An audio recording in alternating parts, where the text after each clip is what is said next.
Hi Mark, this is Ted. The Opinion Pages Op-Ed Contributor. A Sister's Eulogy for Steve Jobs by Mona Simpson, October 30, 2011. I grew up as an only child with a single mother because we were poor and because I knew my father had emigrated from Syria. I imagined he looked like Omar Sharif. I hoped he would be rich and kind and would come into our lives, and our not yet furnished apartment, and help us.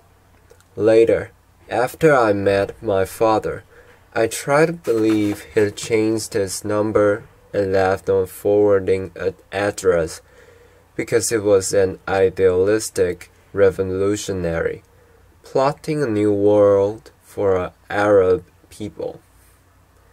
Even as a feminist, my whole life I'd been waiting for a man to love, who could love me. For decades, I thought that man would be my father. When I was 25, I met that man, and he was my brother. By then, I lived in New York, where I was trying to write my first novel. I had a job at a small magazine in an office the size of the closet, with 3 other aspiring writers. When one day a lawyer called me, the middle-class girl from California who hassled the boss to buy us health insurance, and said his client was rich and famous and was my long-lost brother. The young editors went wild. This was 1985, and we worked at a cutting-edge literary magazine. But I've fallen into the plot of a Dickens novel, and really, we all love those best. The lawyer refused to tell me my brother's name, and my colleagues started a betting pool. The leading candidate, John Travolta. I secretly hoped for a literary descendant of Henry James, someone more talented than I, someone brilliant without even trying. When I met Steve, he was a guy my age in jeans, Arab or Jewish looking, and handsomer than Omar Sharif. We took a long walk, it happened, that we both liked to do. I don't remember much of what we said that first day, only that he felt like someone I'd picked to be a friend. He explained that he worked in computers. I didn't know much about computers. I still worked on a manual Overty typewriter. I told Steve I'd recently considered my first purchase of a computer, something called the Chromical. Steve told me it was a good thing I'd waited. He said he was making something that was going to be insanely beautiful. I want to tell you a few things I learned from Steve during 3 distinct periods. Over the 27 years I knew him, there are not periods of years, but of states of being. His full life, his illness, his dying. Steve worked at what he loved. He worked really hard, every day. That's incredibly simple, but true. He was the opposite of absent-minded. He was never embarrassed about working hard, even if the results were failures. If someone as smart as Steve wasn't ashamed to admit trying, maybe I didn't have to be. When he got kicked out of Apple, things were painful. He told me about dinner at which 500 Silicon Valley leaders met the then sitting president. Steve hadn't been invited. He was hurt but he still went to work at Next every single day. Novelty was not Steve's highest value. Beauty was. For an innovator, Steve was remarkably loyal. If he loved a shirt, he'd order 10 or 100 of them.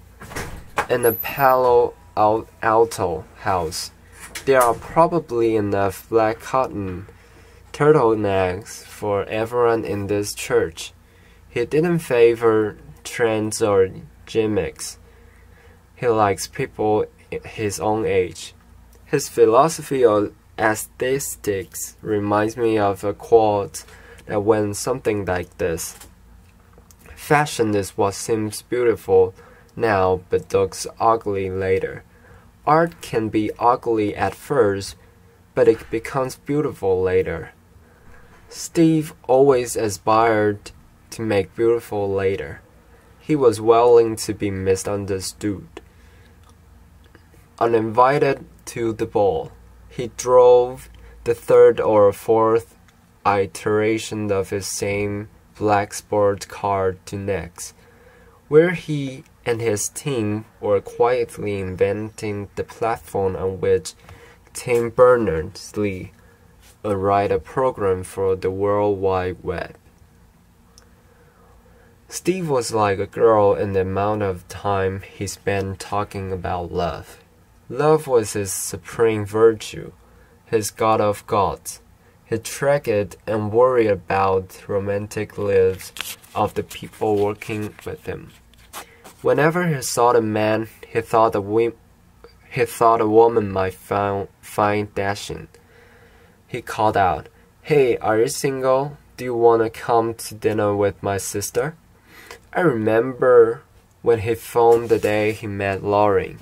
"There's this beautiful woman and she's really smart and she has this dog and I'm going to marry her." When Reed was born, he began gushing and never stopped. He was a physical dad with each of his children. He fretted over Lisa's boyfriends in Erin's travel and Scotland, and Eve's safety around the horses she adored. None of us who attended Reed's graduation party will ever forget the scene of Reed and Steve slow dancing. His abiding love for Lauren sustained him. He believed that love happened all the time, everywhere. In that most important way, Steve was never ironic, never cynical, never pessimistic.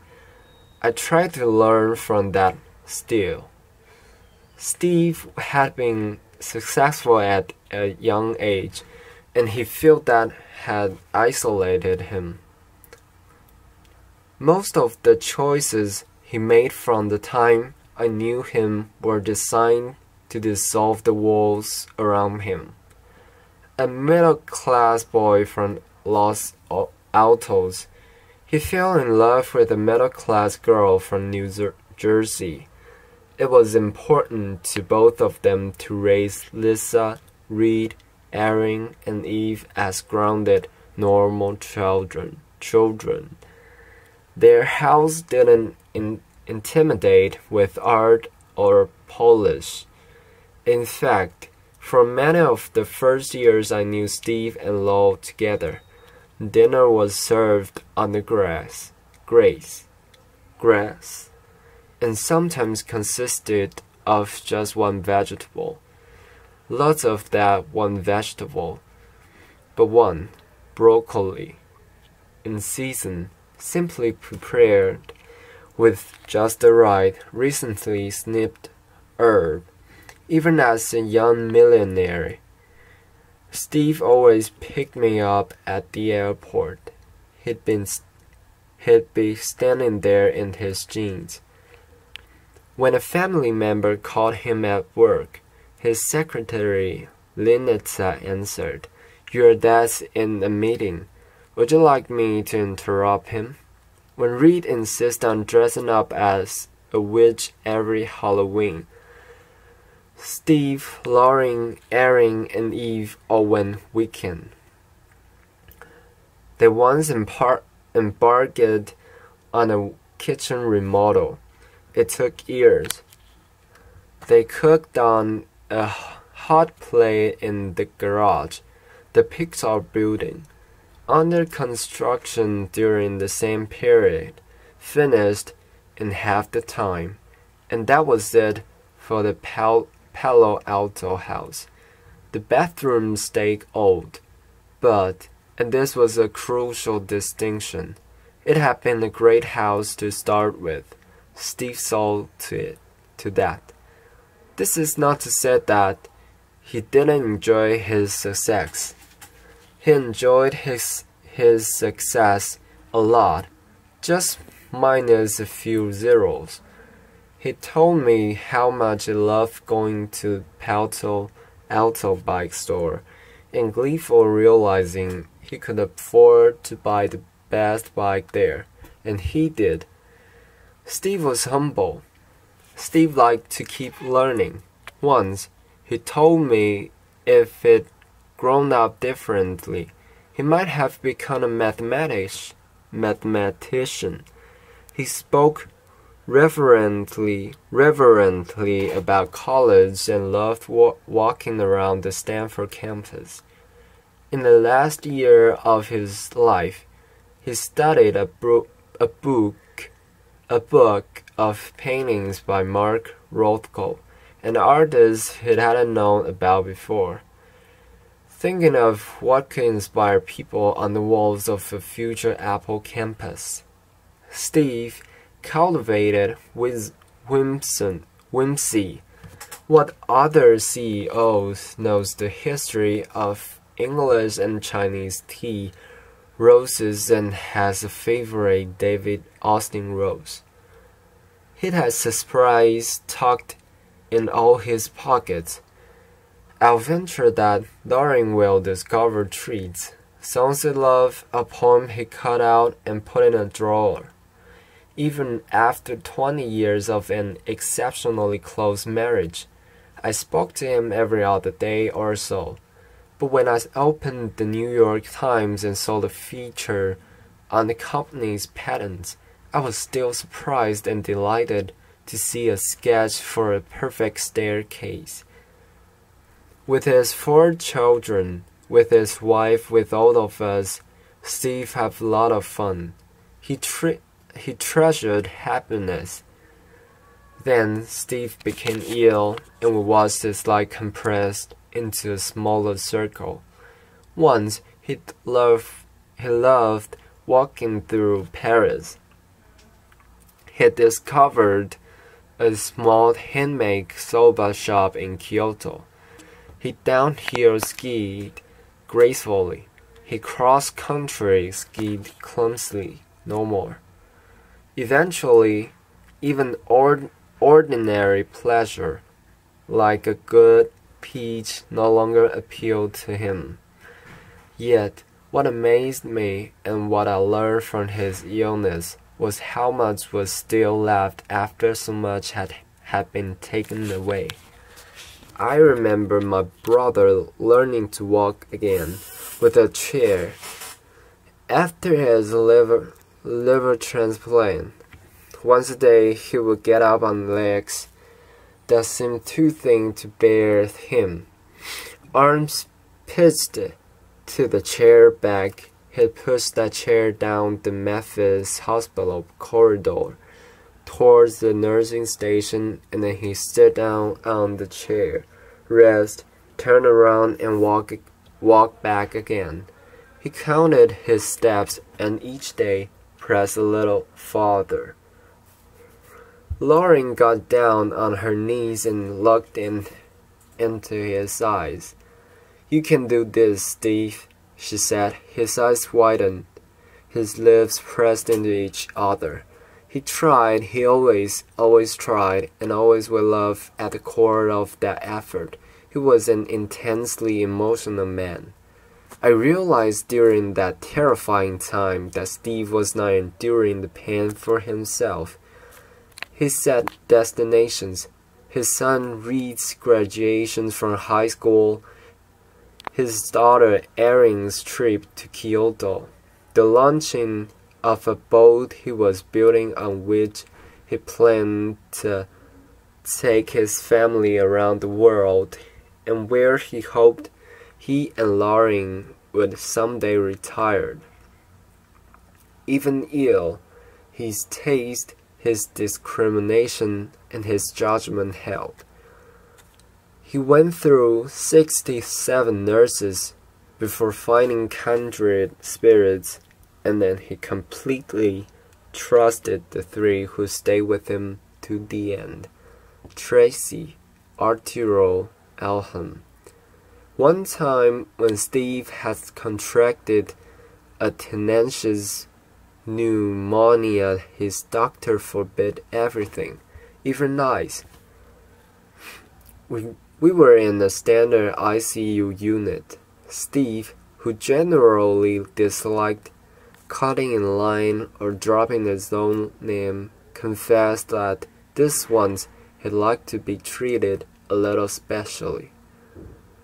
I told him, "Steve, this is special treatment." He leaned over me and said, "I want it to be a little more special." Intubated. When he couldn't talk, he'd ask for a notepad. He sketched device to hold an iPad in a hospital bed. He designed new fluid monitors and X-ray equipment.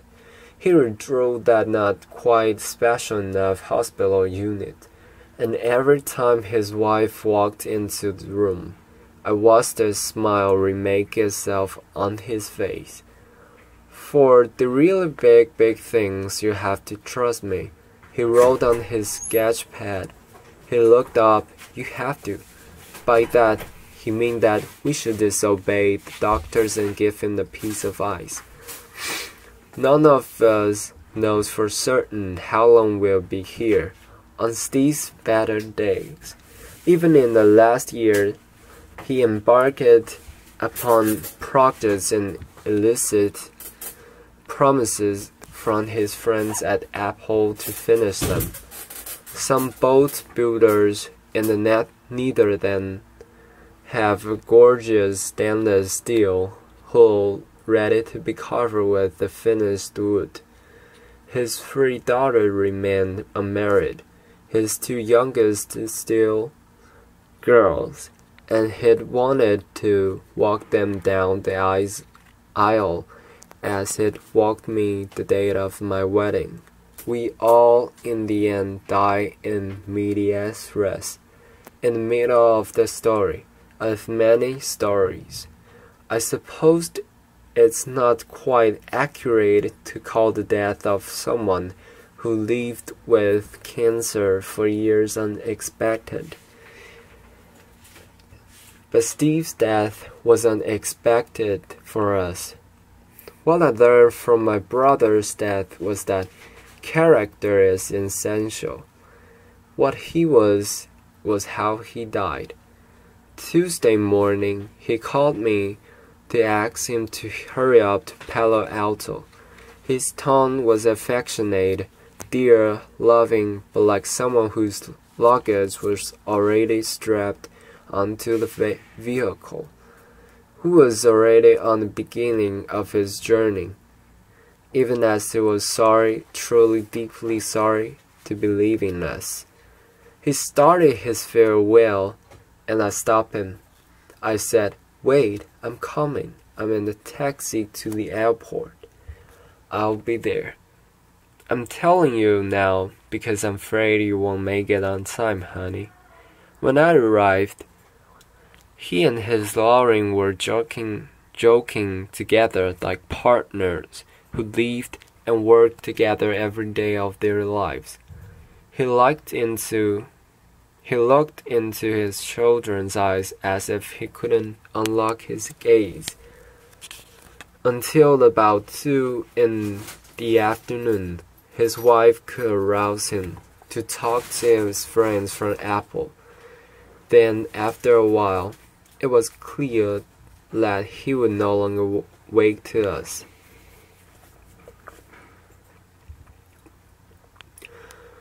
His breathing changed. It became severe, deliberate, purposeful. I could feel him counting his steps again, pushing farther than before. This is what I learned.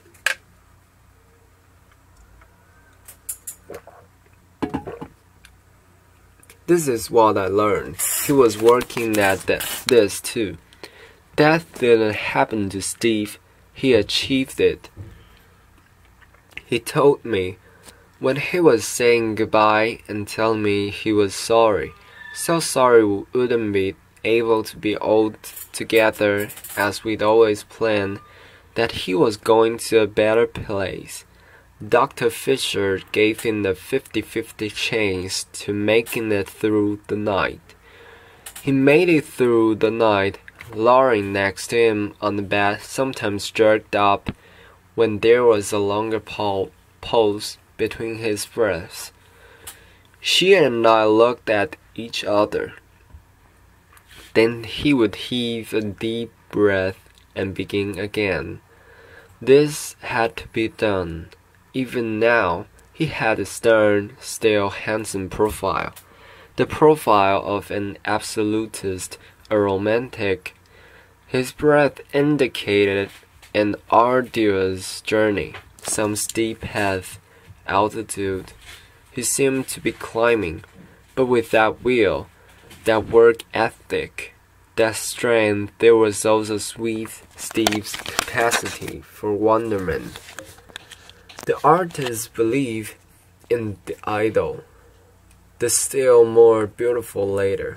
Steve's final words hours earlier were monosyllables, repeated 3 times. Before embarking, he looked at his sister Patty, then for a long time at his children, then at his life partner, Lauren, and then over their shoulders past them. Steve's final words were, "Oh wow, oh wow, oh wow." Mona Simpson is a novelist and professor of English at the University of California, Los Angeles, since 1988. She has held the Seti Samuelson Levy Chair in Languages and Literature at Bard College. She delivered his eulogy for her brother, Steve Jobs, on October 16, 2011, at his memorial service at the Memorial Church of Stanford University.